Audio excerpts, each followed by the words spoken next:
بالله من الشيطان الرجيم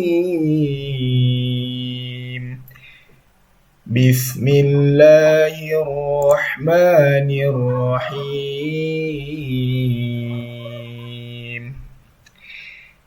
إن أحسنتم أحسنتم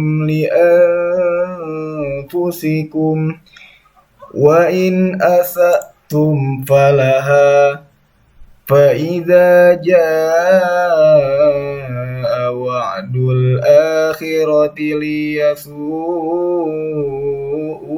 وجوهكم وليدخلوا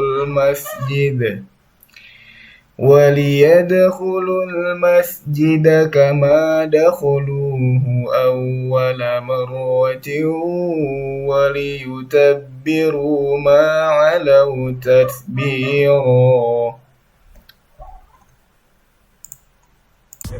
Bismillahirrahmanirrahim. Assalamualaikum warahmatullahi wabarakatuh.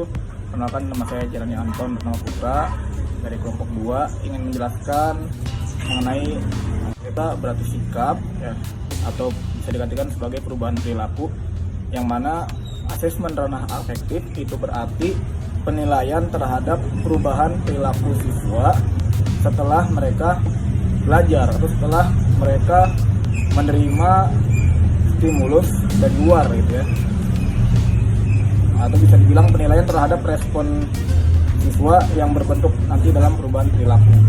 Kita berarti sikap. Kemudian ada 5 tingkatan pada asesmen ranah aspek afektif.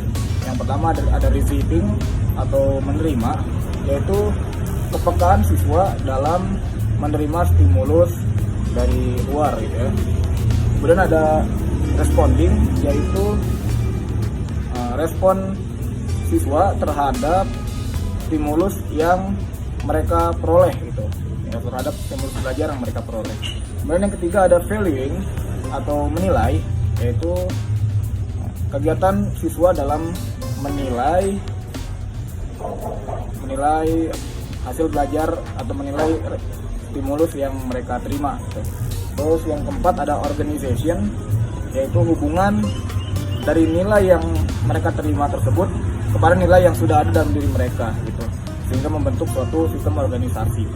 Dan yang terakhir ada karakteristik nilai, yaitu kepaduan semua sistem nilai yang telah mereka terima yang dari awal itu, yang mereka dapatkan dari luar, terus disatukan dengan yang sudah ada dalam diri mereka, yang kemudian akan menjadi suatu kesatuan dan akan membentuk perilaku baru atau disebut dengan perubahan perilaku yang sesuai dengan apa yang diinginkan sejak awal.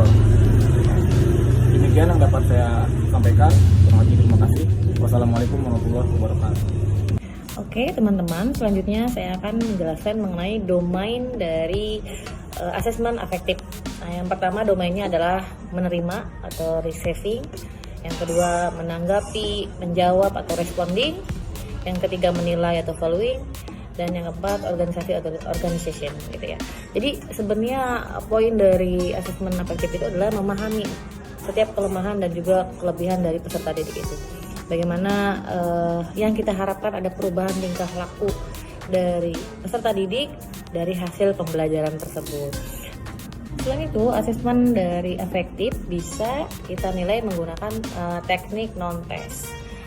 Bisa berupa observasi, yang kedua ada wawancara, yang ketiga ada skala sikap, daftar cek, terus juga ada skala penilaian, angket, studi kasus, dan juga catatan insidensional. Saya yakin seorang guru pasti mempunyai catatan-catatan bagaimana tingkah laku siswa di kelas. Jadi seperti saya mengajar, punya nih di hari ini ada kegiatan apa atau ada perilaku apa yang perlu kita catat gitu ya, untuk kita kaji bagaimana nih kesiapan anak dalam belajar gitu.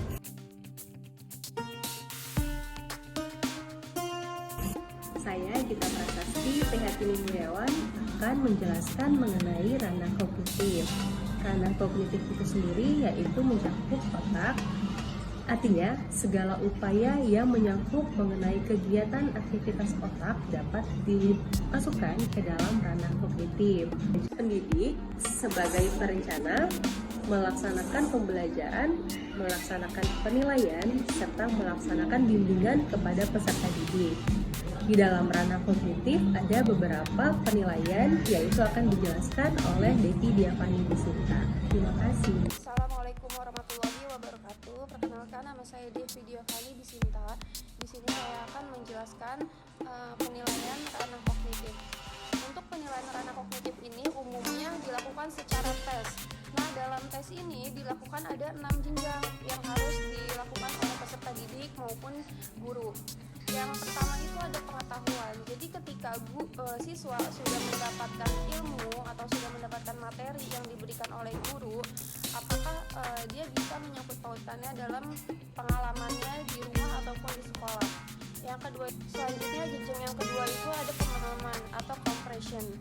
Nah, ketika siswa sudah memiliki pengetahuan berupa ilmu yang diberikan guru, siswa harus memahami dan harus mencari permasalahannya. Permasalahannya ini bisa dilakukan di sekitar sekolahnya atau di rumahnya masing-masing. Nah, permasalahannya ini sesuai dengan materi yang sudah diajarkan oleh guru. Nah, lanjut ke penerapan atau application. Nah, ketika dia sudah menemukan permasalahannya, baru dia terapkannya itu dengan cara mencari jalan keluarnya. Bagaimana cara dia mencari jalan keluarnya sendiri? Nah, biasanya ini dilakukan secara berkelompok. Nah, ketika dia sudah mengetahui dia harus mencari jalan keluar seperti apa, baru dia analisis. Setelah dia menerapkan permasalahannya itu dalam kehidupan sehari-hari atau di sekolah, lalu dia bisa menganalisis. Nah, setelah menganalisis, dia lakukan sintesis. Sintesis ini misalnya dia sudah menerapkan perubahan wujud benda. Ketika dia lihat di buku, dia hanya melihat gambarnya saja, tapi ketika dia mempraktekannya, oh ternyata perubahan wujud benda dari cair ke padat itu bisa berubah gitu. Misalnya contohnya dari cair ke padat itu air yang dibekukan akan menjadi es batu. Nah, itu bisa dia praktikkan. Terus juga air yang dipindahkan ke wadah akan mengikuti wadah tersebut. Nah, itu yang dinamakan sintesis. Setelah dilakukan sintesis, baru dia bisa mengevaluasi dari semua pengalaman yang sudah dia lakukan secara berkelompok maupun individu. Terima kasih. Demikian yang dapat kami jelaskan mengenai asesmen ranah kognitif dan afektif. Bila ada kesalahan atau kekurangan, mohon kritik dan sarannya. Kami dengan sangat terbuka akan menerimanya. Sekian, terima kasih. Billahi fisabilil haq wasabiqul khairat. Wassalamualaikum warahmatullahi wabarakatuh. Bismillahirrahmanirrahim. Assalamualaikum warahmatullahi wabarakatuh. Perkenalkan, nama saya Gita. Di sini saya akan memandu untuk ice breaking.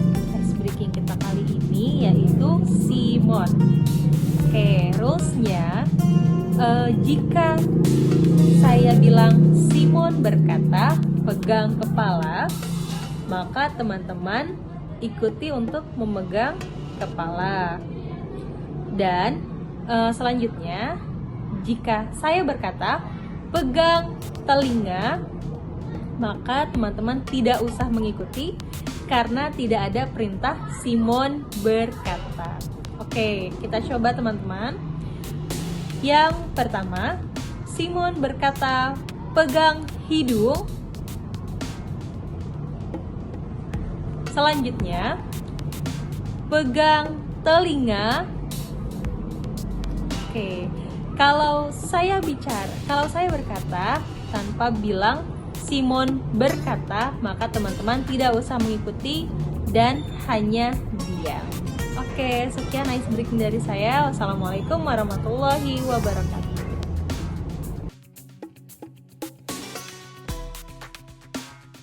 Guru itu juga begitu kepada siswa itu, sehingga tidak ada marah gitu ya, tidak ada sampai apa gitu. Dan ternyata kalau itu bisa kita tampilkan, nikmat juga buat kita sebagai guru gitu ya.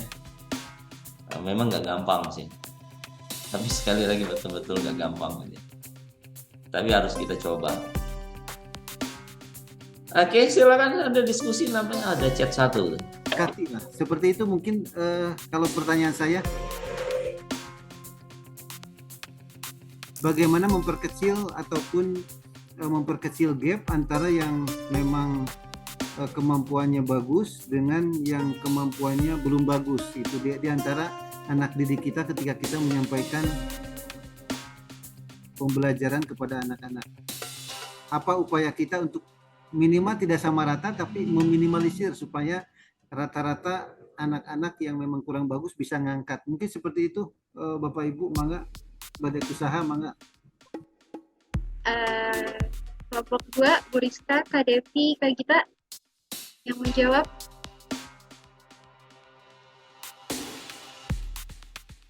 Ya boleh, berarti boleh dimulai nih. Mulai, nggak apa-apa lah, biar sampai jam 4 ya.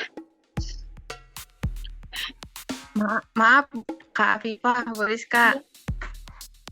Mungkin agak diperjelas lagi pertanyaan saya. Jadi maksudnya ini apa, kan yang di sekolah saya itu kan kalau pembagian rapot atau penilaian itu kan disamain dengan yang normal ya Bu ya, yang sekolah pada umumnya. Cuman kan terkendalanya di yang anak-anak yang spesial ini, mereka ini kan otomatis jadi pada rendah gitu ya Bu nilainya. Padahal di sisi lain di kayak mungkin ya sebagian ada yang di psikomotornya gitu kan, ada yang lebih bagus gitu. Nah kayak gitu tuh gimana ya Bu? Maksudnya kan tetap aja kayak dari segi nilai kan tidak bisa bersaing dengan mereka yang ini. Itu loh Bu maksud saya tuh.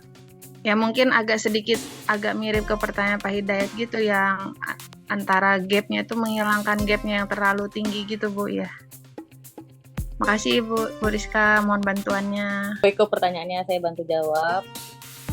Di sini kalau untuk sikap sopan santun ya, pertanyaannya Pak Hidayat juga, bahwa sikap baik itu perlu kita apresiasi ya setinggi-tingginya terhadap anak yang mempunyai sikap yang baik gitu. Nah untuk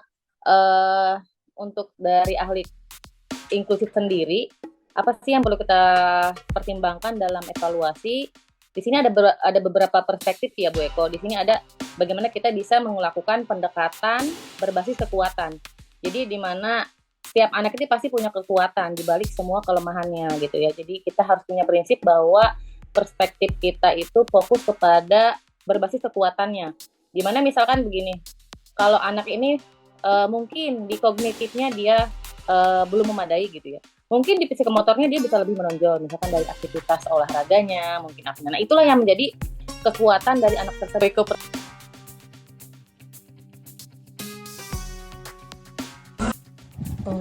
Untuk yang asesmen afektif dan kognitif ya, kita tahu kalau misalkan bicara afektif itu kan berarti bagaimana kemudian seorang guru itu bisa berhasil gitu ya membentuk sikap siswanya. Nah kalau kognitif itu kan bagaimana kemudian seorang guru itu berhasil mentransfer ilmu gitu ya yang memang dibutuhkan oleh siswa, dan ilmu-ilmu yang dipahami oleh seorang guru gitu ya secara profesional gitu ya kepada para siswanya gitu ya. Nah sebenarnya kognitif dan afektif itu kan perpaduan ya. Jadi satu lagi sebenarnya kan psikomotor ya. Jadi idealnya itu siswa itu kan memiliki 3 aspek tersebut. Ada afektif, kognitif, dan psikomotor gitu.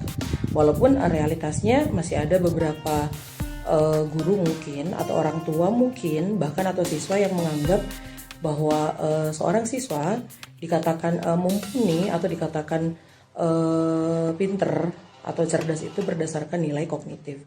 Nah, disinilah tugas seorang guru untuk meramu dan kemudian mempercantik bahasa gitu ya untuk menyampaikan ke banyak orang, terutama kepada siswa sendiri dan juga orang tuanya gitu ya, bahwa nilai yang ideal itu adalah nilai perpaduan gitu ya. Nilai perpaduan itu ya bagaimana kemudian ada keseimbangan antara nilai teks atau kognitif dan kemudian diseimbangkan dengan nilai afektif dan juga ada tambahannya ya psikomotor gitu.